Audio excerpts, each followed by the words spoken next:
All right, everyone. Good morning. Welcome to the brand new week. A big week, guys. Borussia Dortmund versus Celtic. What a fixture we've got to look forward to tomorrow. It's slightly more exciting than the normal games, or indeed any game we've had so far this season. Ryan, you're here. Tony, as you can see, is in Germany. Tony, how are you? I'm very well. Tired, but very, very well. Got here. So, yeah, in the hotel, but ready. I'll be heading out to the stadium later on. So, I just think the excitement's building. I flew from Manchester to Cologne and lots of Celtic supporters on it, and they were in a buoyant mood. Spoke briefly to a couple of them at the Cologne Central train station and just asked them their thoughts. And they were very not confident, but they weren't downbeat, let's put it that way. And even the man who stamped my passport said to me, "What's your thoughts?" And I said, it's a different kind of game altogether, but he reckons Celtic have got a chance. So I thought, well, the man's clued up. But yeah, I asked the question both of Liam Scales and Brendan Rodgers on Saturday, and I said, a year ago, the prospect of Celtic facing the Champions League runners-up and getting a result would have been utterly preposterous. And that was the word I used. Yeah. Preposterous. Not now. That was one of the best performances I think I've seen from a Celtic team in a long, long time on Saturday. Some real quality football. Ryan was really excited by it. Weren't you, Ryan? He was trying to keep a tin lid on it. But I think everybody was on the edge of their seat, especially some of the goals. Paulo Bernardo's goal, great move from back to front. And then the exhibition goal at the end, so I called it on Twitter or X, Harlem Globetrotters goal, you know what I mean? So with the cute back heel from Vi. So listen, this is a team that certainly domestically at the top of its game, 20 plus goal difference, conceded none. And yeah, this is the acid test for this Celtic team tomorrow, but I think everybody is confident stroke hopeful that Celtic can actually get a really good result. Yeah, I mean, Concert used that exact phrase. The acid test is tomorrow. Are we as good as we think we are? I, for one, believe we are. That, for me, is it in a nutshell. Tomorrow night, hopefully you all know this by now. I think this is a really top Celtic team. We're yet to face what you would call a huge test, I would say. I don't think we've faced a top team this season yet. Competitively. Tomorrow night we're facing a top team, so we'll find out more from tomorrow night, I think, than we have found out so far this season. But I repeat, I agree with Concert. I think Celtic might do something tomorrow. I'm just really excited to see the team go up against that elite level of opposition and really do their stuff. I think we'll be so confident, and I think it's going to be, as I say, it's going to be the real test tomorrow to find out are Celtic as good as we think we are. I'm literally just reading Concelt's comment off, so apologies for just copying you there, but that is exactly how I feel. Are Celtic as good as we think they are, and we'll find out tomorrow, Ryan. Yeah, 2 words, no fear, and I don't think there's any fear going into this game whatsoever from Celtic. I think everybody's looking forward to seeing what they can do against this Dortmund side, especially since they've watched this Dortmund side. They've probably kept a wee eye on what they're doing as well, and they've been conceding goals. They've conceded 7 goals in their last 2 league games, so they're a team very much that are there to be got at. I understand that they got to the Champions League final last season. You know, that deserves all the merit in the world. They've got a new manager. The new manager bounce hasn't necessarily been there for Nuri Sahin. So this is the perfect opportunity for Celtic to be facing Borussia Dortmund on paper. We know that you don't win games on paper and it happens over 90 minutes on a football pitch. But at the same time, this is the best opportunity to get this team, especially at home. You know, away from... at Celtic Park, I would back Celtic against anybody at this moment in time. But I just feel there's something in the air. I don't know if it's misplaced optimism or something like that, but I just feel as if there's something. Misplaced at all. No, that performance on Saturday was a real eye opener into how good Celtic can be and will be over the course of this season. It was 6-0 going on 9 or 10-0. I know that St Johnstone weren't up to much, but Celtic were so clinical in all areas of the park. Every time they seemed to get a shot, it seemed to end up in the back of the net. I know they missed a couple of chances, but all of those big chances that came to them, they didn't waste. They were all finding their way into the back of the net.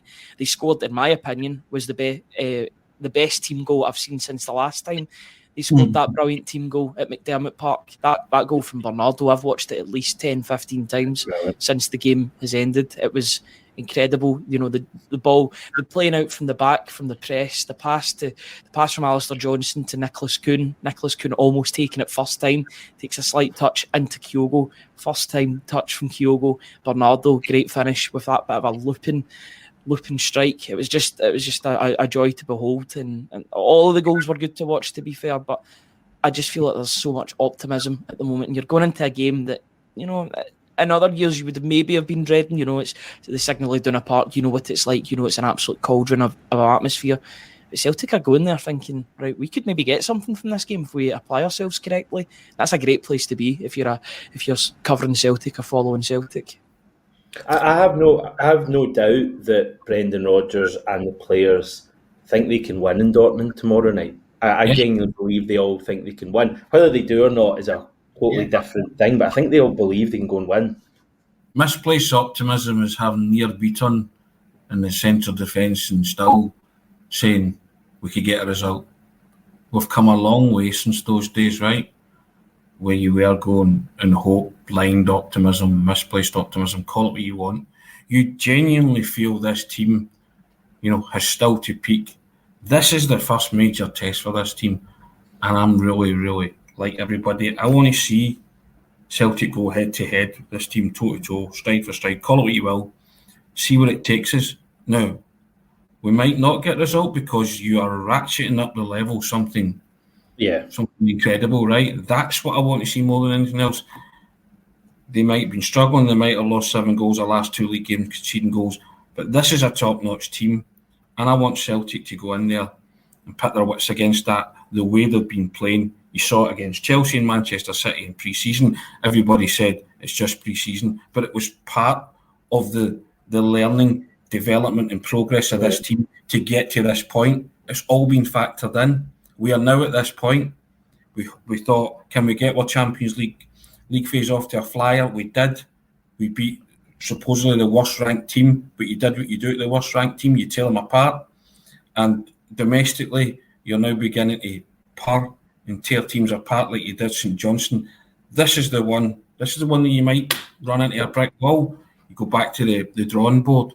But I tell you what, nobody's fearing it now. Nobody has any reservations about this squad of players and this manager going into this game with a game plan to combat Borussia Dortmund, not just try and nick an away goal on the counter. You're talking about actually winning the football match, which you don't think, as I used the word earlier in the broadcast, is preposterous. You actually do feel that Celtic can go there and win. The manager thinks the players can go there and win. The players think they can go there and win. Not just get a positive result, which would be a draw and more, but they genuinely think that they can go there and win. And I want to play Borussia Dortmund at this time because they might be still in transition under Nuri Sahin, which is probably the best time to get them when they are conceding goals and he's maybe not got everything that he wants and you know, a plan in place in order and players gelling. So this is the optimum time to be playing this team. But you know fine well, got to bring your A game. And I think these players are confident in being able to bring their A game. Even the wall of noise, they play at a wall of noise every other week at Celtic Park. Yeah. So that's not going to faze them at all. If anything, I think that would be inspiring because it's one of the best sites in Europe, isn't it? They talk about Celtic Park for atmosphere. This place rivals it big time, if not arguably better. You know, you'll see. But I think players thrive in that.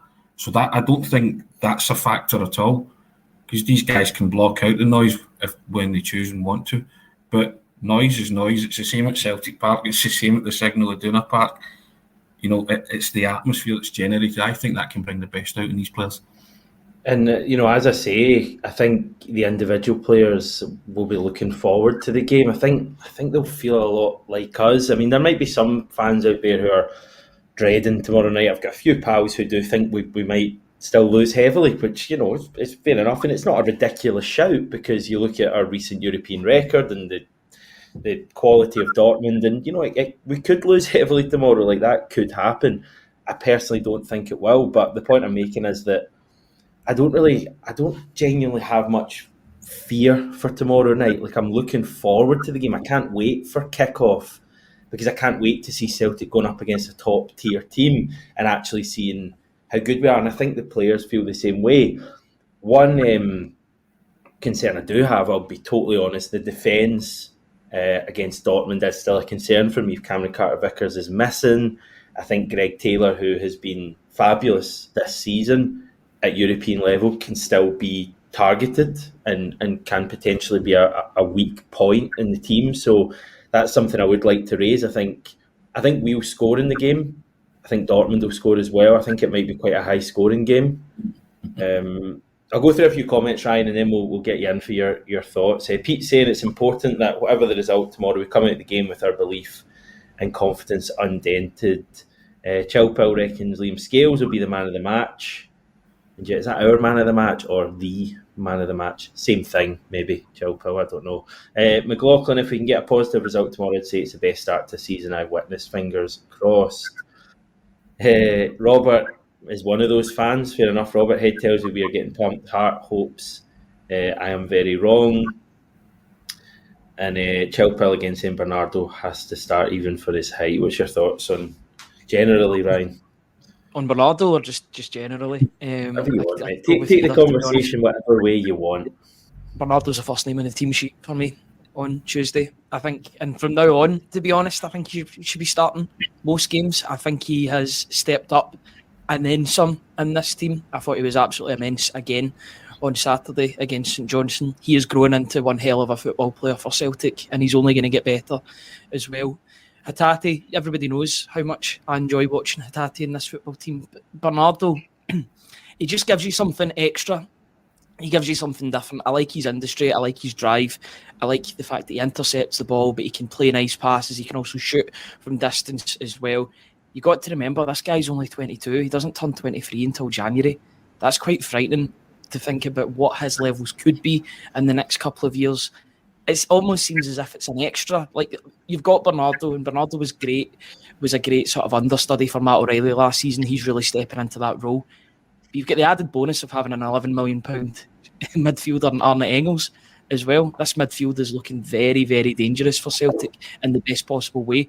I just think there's a lot of optimism going tomorrow. Obviously, Dortmund have good players. They have lost a couple of really good players over the past few years, Haaland, Bellingham, etc. But they have replaced them, and they're trying to integrate their replacements into the squad. The likes of Jamie Gittins, the English boy, who seems to be playing well for them at the moment, as well as you've got your usual suspects like Julian Brandt. You've got their new striker, Seydou Guirassy, who came from Stuttgart last season, who scored 25 goals in the Bundesliga. So they've got danger. What was it? Sorry, 28. Right, 28. He's done him out 2 goals. Yeah. I must have not watched him at the end of the season or something. But no, he's a really good striker, and he scored at the weekend as well. A really nice header against Bochum. So he's definitely one to look out for. Also, a couple of familiar faces as well. Brendan Rodgers knows all about Emre Can, although I don't know if he'll be starting or not. He's been coming in and out of the team.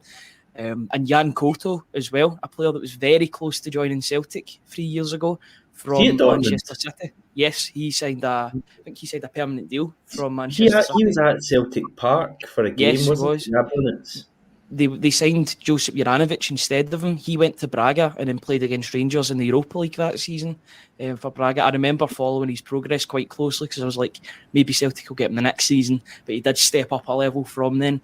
So, I mean, nobody was complaining. We got Juranovic and then Alistair Johnson off of that as well. But it's been a pretty good career move for him too. He went to Girona and now he's there permanently at Borussia Dortmund. So a couple of familiar faces, a couple of household names for Dortmund.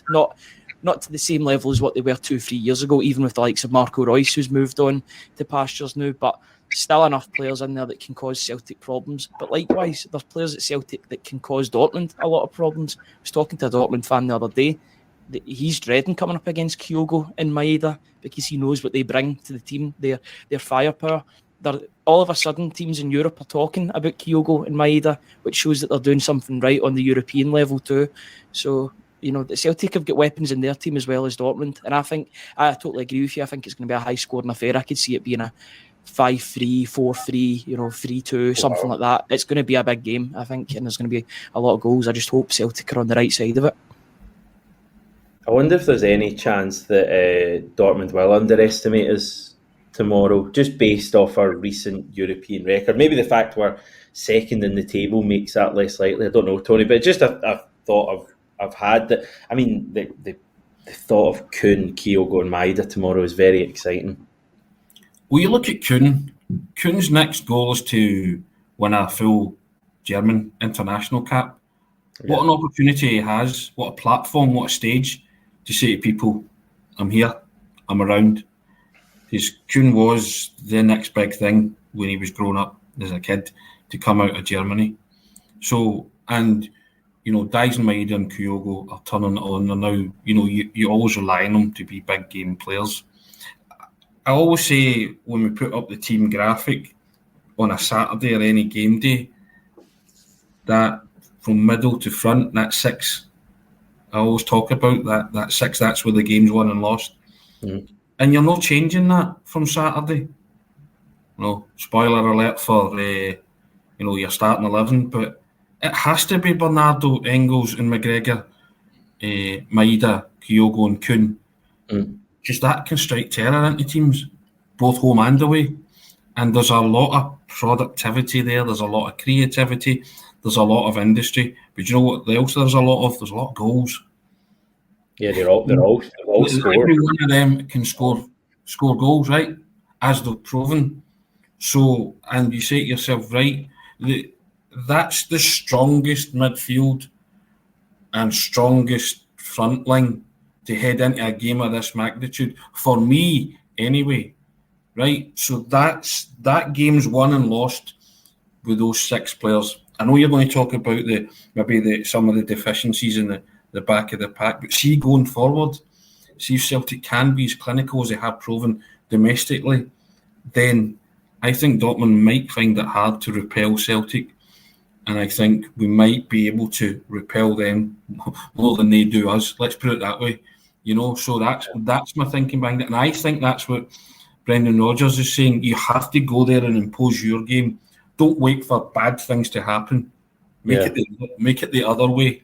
Be confident in your ability. You're up against a top team, but you are a top team in the making because you're top players in the making. You're now beginning to show it.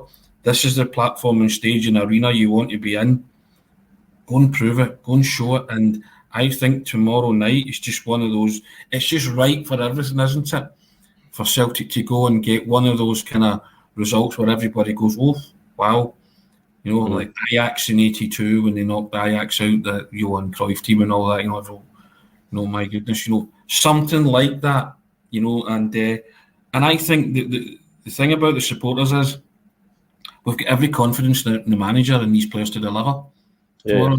That's me, mood music and all that. That mood music could not be any better, could it? Heading into this one, it's no guarantee of a result. But I tell you what, if we don't get a result, we're going to run it mighty close. Yeah, I just think that the midfield, fair enough. The midfield is playing unbelievably well. Bernardo, all of them are scoring goals as well. That's the thing. I think those six players you mentioned have all scored over the past two matches. I'm right in saying that. It's very impressive. The front three though, for me is so exciting. Just knowing that they're going to have space to play into. The three of them are lightning and quality, and I just think Dortmund leaving space because they're going to leave space, Dortmund. And you think back, and I know you raised it earlier, Tony, the pre-season games, and I know it was just pre-season, but remember how electric the likes of Kuhn and Kyogo. I don't think Maeda played as much, but they were against the English teams. They were fabulous, and the amount of goals we scored that were counter-attacking goals. And I've just got that thought tomorrow that Dortmund will probably have a good bit more of the ball, I would say, even though we like possession. I think, we'll probably allow them to have, or they probably will have the majority of the ball. But if that ball turns over, it's how quickly we can counter. And yeah, as I repeat, the thought of Kuhn especially tomorrow, the thought of him with that running in behind with that pace is that's what if I tried to work out exactly what's given me confidence for tomorrow, it's that exact thought. It's going to be exciting, Ryan. It certainly is. But like I said at the start, there's going to be no fear whatsoever coming from Celtic. I think that those wingers are going to be absolutely key to everything positive that Celtic do in the game. I'm hoping that the blueprint's already been set in those pre-season games against Manchester City and Chelsea. That quick from one end of the park to the next in about 5 seconds. You're defending, you're soaking up pressure, and then all of a sudden you're on the other side. You've got Nicholas Kuhn or you've got Daizen Maeda running at the defence. Likely you'll be coming up against Jan Koto or Rierson on either side for Borussia Dortmund. I think that those are 2 areas that Celtic can get at. Rierson's a good defender, but Jan Koto's defensive abilities have been called into question. That was when I was talking to the Borussia Dortmund expert. He was saying he's a very good attacker, but maybe defensively he leaves a lot to be desired. That should really encourage the 2 wingers, regardless of what side they're playing on, or regardless of what side Koto's playing on, to attack him and really make sure that he's put under sufficient pressure, because you need to look at these areas and find a weak link if there is any for Dortmund. And if you can find that during the game, then keep on going for it and make sure that you're using that to your advantage. But everybody's important in the game. It's not just the attacking players, and I know that there's still a lot of question marks over who's going to start in the defence due to injury or whatnot. But everybody's going to have to play their part, from Schmeichel to Kyogo. Everybody on that park's going to have a good game in order for Celtic to get something in this game. They've all got to stand up and be counted for. But I expect them to do that. I expect them to bring their A game. They're all excited for it. You can see the confidence. Heard the confidence in Paulo Bernardo and Liam Scales after the game. They were all buzzing to play against Borussia Dortmund. As I've said numerous times already, there's no fear in this team. They're ready to go. They're ready to put up a fight. And if they get something from the game, absolutely. But then absolutely brilliant. But as long as they show their A game and really turn up and make it as difficult as possible for Borussia Dortmund, I think that's all the Celtic supporters and people covering Celtic are asking for.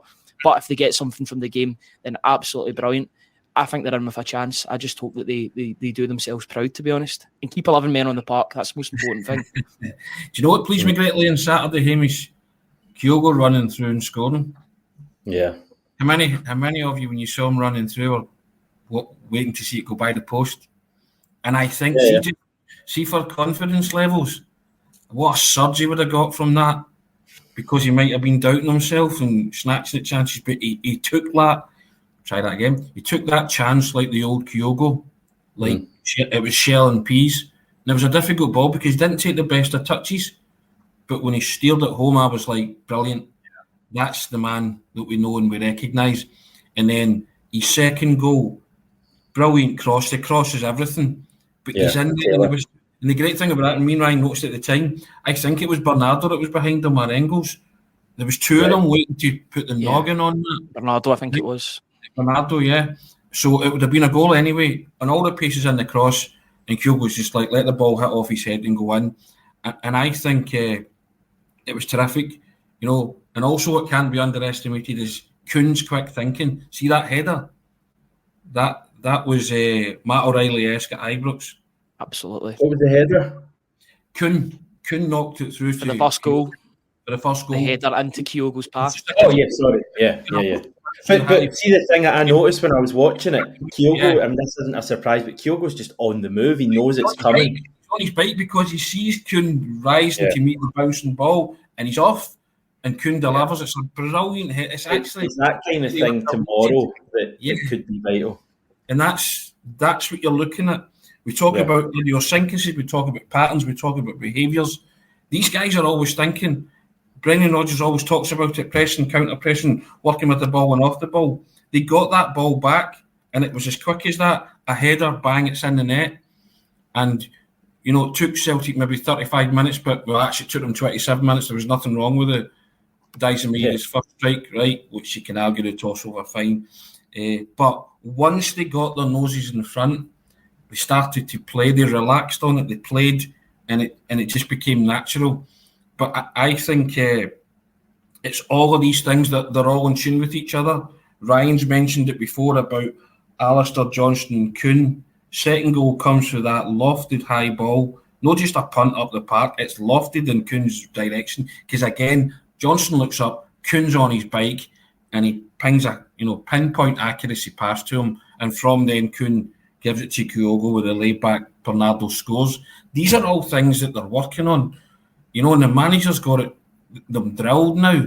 The guys are picking up the ball, and it's not aimless. They're looking up and they're thinking, I've got the ball here, somebody should be on their bike. Kyogo, Kuhn, Maeda. It's always that general direction they're looking to, because these guys are switched on and they're quick. And that's what I'm liking about this Celtic team, because whoever picks up the ball, there are many options for a pass. It's not just a square ball sideways. They're looking up and they're thinking, somebody should be on the move here. If they're not on the move, you want to know why. The manager wants to know why, because they're starting to work on a lot of things. And you're looking at it and you're thinking, great, they can hurt teams because they can play through the lines at speed. And I think in Europe that's critical. And I think that's what the manager, that's the prototype and blueprint for his team to be successful. Pace, power, speed and accuracy, that kind of thing. And you saw a couple of the goals on Saturday that you can't defend against that when a team's coming at you like that. Don't care if it's St Johnstone or it's Borussia Dortmund. The premise is the same. You're playing through lines of defence and people try to block you. But if you can do things at speed and you can get it accurate, you'll get a bit of joy. Yeah. Just a few comments. Jerry just saying, Kuhn, Kyogo, Maeda will have a field day against their defence. Mark bringing up Kasper Schmeichel as being a big player tomorrow. He's not had much to do at Celtic so far. I think he's going to have a fair bit of work to do tomorrow, so it's his biggest game for the club as well. Stuart asking about Cameron Carter-Vickers. We don't know for sure if what the situation is with Carter-Vickers. I guess we'll find out. I was going to say we'll find out from Brendan Rodgers. We'll probably find out earlier than that when the team fly and the pictures are taken of them at the what do you call that? Not the runway, but what do you call the bit where planes park? Hangar? No, like when they're outside and you walk out. Is that the runway? No, the runway is just a bit long, but who cares? They'll see the photos of the team going out, and if Carter-Vickers isn't there, we'll obviously know that he's not going to feature. So I get the feeling, based off just a few wee things Rodgers has said and the way he said them, that Carter-Vickers might not be around for tomorrow night, and that would be a blow for all the positivity that we feel. Missing Carter-Vickers going away to Dortmund would be a hell of a blow, but it'd be an opportunity for Austin Trusty as well, and I thought he was pretty good on Saturday. Yeah, it just goes to show you when you put a player in with the first team regulars how well he'll do or how well he'll acclimatise to what is expected of him. I thought he was quite brilliant on Saturday. Didn't need to do much in the defensive end, but I took the time in the second half because I knew that the result was effectively secured. Took the time to watch his distribution from the back, and as I said on the post-match briefing, I heard a lot from Sheffield United fans and some Celtic fans as well talking about how bad his distribution was. All I seen was a couple of really good passes from Austin Trusty at the weekend. Nothing complicated, but the ball was going out. It's not as if he was playing it behind his man or that. Every ball that he played was going to his man in front of him and allowed the player to move forward, allowed Alistair Johnston or Greg Taylor or Alex Bailly to move forward with it. So defensively, anything that he was asked to do, I know there was a chance in the first half that was given as offside, but the St Johnstone man was effectively one-on-one versus the goalkeeper at one point, but Austin Trusty gets back and makes a brilliant tackle, and it really did showcase his defensive capabilities, and I think it would have calmed him down in the game as well. Once he had that first tackle, he knew that he belonged and he was feeling comfortable with his own game, and I thought he really grew into the game, and he should have scored at the end. I mean, that chance at the end that he had would have been a great team goal. Unfortunately, he didn't. But yeah, if he was to get given that sort of baptism of fire tomorrow in Europe, I wouldn't be concerned, but I would be happier if Cameron Carter-Vickers was playing. I think everybody would be the same. But Scales and Trusty, that could be a partnership forming as well. You talk about Cameron Carter-Vickers, it's always about this time of year. He's picking up these niggling injuries and that. It's good to have somebody like Austin Trusty coming in. You've signed him for $6 million, who looks as if he can do a job, but he's probably signed for these games as well to make an impact in the Champions League. Celtic have a bit of an embarrassment of riches at the moment in terms of their defenders. They can't have a £6 million defender sitting on the bench for too long. So it's probably quicker than what I would have expected him to come in for a European game, especially against Borussia Dortmund away from home. But at the same time, it's what I expected when he signed. I wanted him to be playing European games, and if he is trusted to play in that, pardon the pun, trusted, but then I fully expect him to do well. I think it's the negative that's trying to weigh everybody down, this whole Trusty coming in. Trusty's been given the last 2 games. The first one you were like, okay, but it was his first game in an unfamiliar back four. Saturday you came away thinking, right, this guy can play. Agreed, he wasn't tested very much. Right, he'll get tested tomorrow night if he's flung in. But I asked the question of Liam Scales as well. No, he said no qualms about him. He said his quality. Because I said to him, you'll be partnered by an American possibly on Tuesday, but maybe not the one that you're used to. He said it doesn't matter. So they've developed a wee kind of understanding, and they'll be working on things like that as well, Hamish, if it is Trusty. And so I just think we have a tendency to think the worst about these situations. I just think let the guy go and play. Yeah. You know what I mean? You don't need to weigh anybody. There's so much positivity about Celtic just now. That's the one, black cloud, and people, oh no, goodness me. And whoever plays. Deal with it. This is a step up. So it would have been a step up in class for Cameron Carter-Vickers as well, and Liam Scales to cope with Greg Taylor and Alistair Johnston. It is what it is. So whoever plays, granted, you breathe a bit more easily when you see Cameron Carter-Vickers' name. But if this is becoming an injury of concern, then he can't be risked. And toes are a funny thing in terms of injury-wise. They can flare up, they can cause you real grief and real pain. So I just think whoever gets the backing of the manager, you just say, right, it is what it is. Let's concentrate on the job at hand, because too much external forces can put pressure on a guy like that. He looked very decent on Saturday. Granted, he didn't have a lot to do, but what he did have to do, as Ryan said, he did that tackle and he played his passes forward with accuracy. Granted, you're going to be in a game tomorrow night against, but this guy's played for Arsenal. He's played a season in the English Premier League, and he's cost £6 million. I know price tag is no barometer of a player's ability or not, but he's here for a reason. The manager thinks he can cope, and he was brought into play in games, as say, occasions like this. So let him cope. And if Cameron Carter-Vickers is missing from the defence tomorrow, so be it. It's not going to make me go, oh no, because Celtic are up against a really good side. So we will deal with it as we see fit. But I think the guy, I think he will relish and benefit from playing a game like this at this level, because every experience is a learning experience, it's a development experience, it's a progress experience. So he has to play these kind of games anyway moving forward. So if it's Trusty, everybody gets behind him. Basically, I'm trying to say. He only needs to look at his defensive partner from the weekend and potentially tomorrow as someone who had his big game when he was thrown in at Ibrox, and people were fearing the worst, and Liam Scales was the man of the match that day, and we won 1-0. So these games, we've all been around long enough and seen enough Celtic players that these are the kind of games that make or break you. But that doesn't just go for Trusty, it goes for a few of them tomorrow night. Not that I'm saying if they struggle they're broken, but it goes for the whole team, Hamish. Let's be honest, this is a game. This is why you're involved in football. Tomorrow night, this will be one of the pinnacles of these guys' careers, playing in a stadium like that against a team like that, and that's what you want. And we as supporters are like, bring it on. Imagine how those players must feel. That's what I mean, yeah. They must be absolutely, and go out there, as I've said before, chest puffed, and go out there and say, right, let's do this. Let's, again, going back to that analogy that the manager said before the Scottish Cup final, 98% ain't going to cut it. It's a 100% game, and every one of them has to bring 100% to the table. And if they do, you've got more than a fighting chance.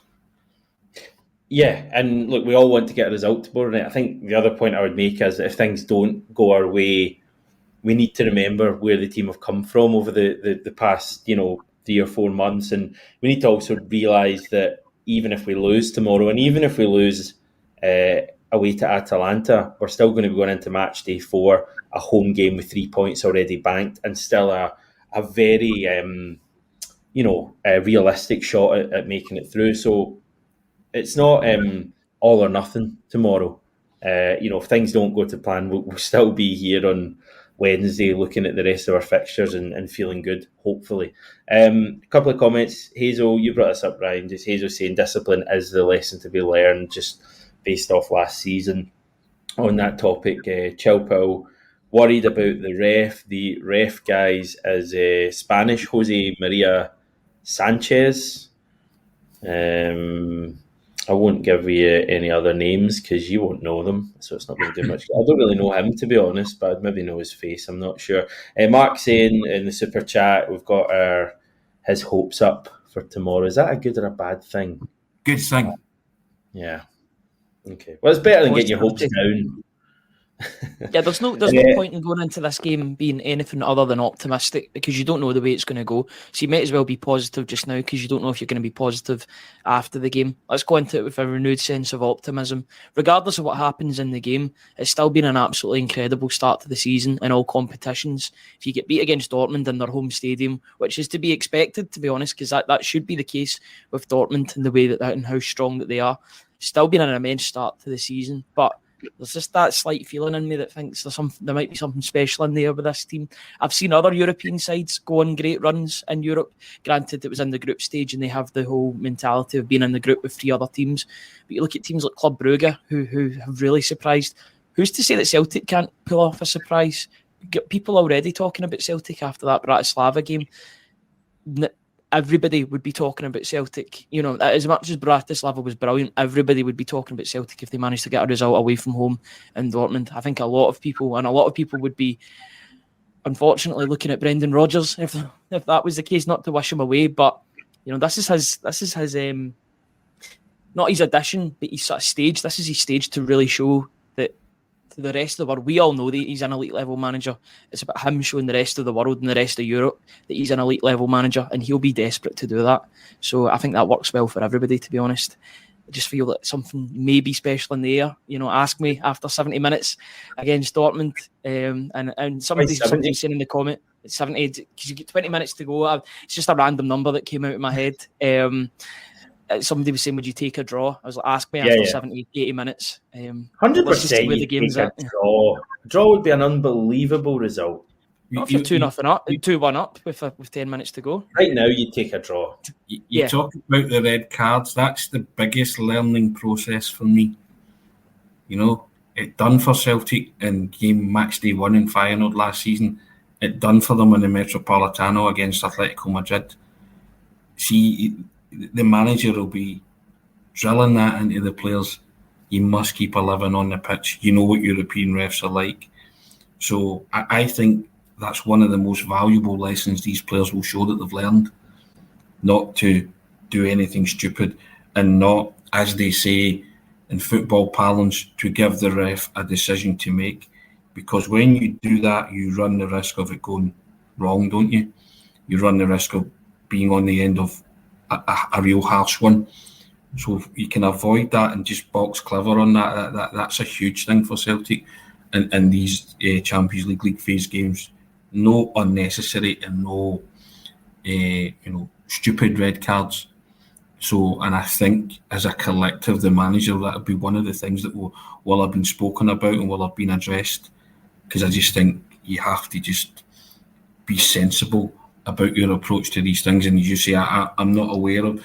You kind of get a feel for some referees, don't you? And you instantly recognise them by their name. I've no idea who this guy is. I couldn't pick him out in an ID parade. So that's something new to everybody, isn't it? But you'll get a feel for him as well in the first 15, 20 minutes to see what he's like. And I think the players will have to tune into that as well. But I think the manager will be very, very big in discipline for this Champions League campaign, because it's a massive thing for Celtic and can make or break results, can't it? Liam Scales will know him. He did Ireland versus England a couple of weeks ago. Adam Ida, I guess, will know him as well. I'm seeing how many cards he gave in that game. 1, 2, 3, 4, 5, 6, 5 for Ireland, 4 for Ireland and 2 for England. I don't think he's done any Celtic games recently. Does that come under the card happy moniker then, does it? So his average in La Liga is 5.8 yellows per game. Average in the Champions League is 4.2, so it's obviously a bit down in the Champions League. This will be his 10th Champions League match.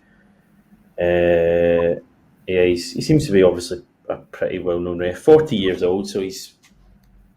Is that young by referees? I guess that's old by referee standards, is it? Experienced? For the top level, 40, I would say is pretty much, just in the right age, to be honest, in the prime, because they don't last until they're 49, 50, don't they? So he's right in the middle of it. I didn't think I'd be talking about referees' prime careers or prime years, but that was always a surprise. Or airport things. Apparently it's called an apron, people are saying. I wasn't aware of that, but every day's a school day. So I'm learning on the job. Well, enjoy the rest of your day, Tony, and beautiful Germany. And we'll catch up with you tomorrow. We'll have the press conference later today. It'll be this evening, won't it? Brendan Rodgers and a player, so we'll be able to discuss the talking points tomorrow, and obviously look ahead further to what's going to be a massive game, everyone. Right, thanks for tuning in and listening, watching, etc. And we'll catch up with you this time tomorrow.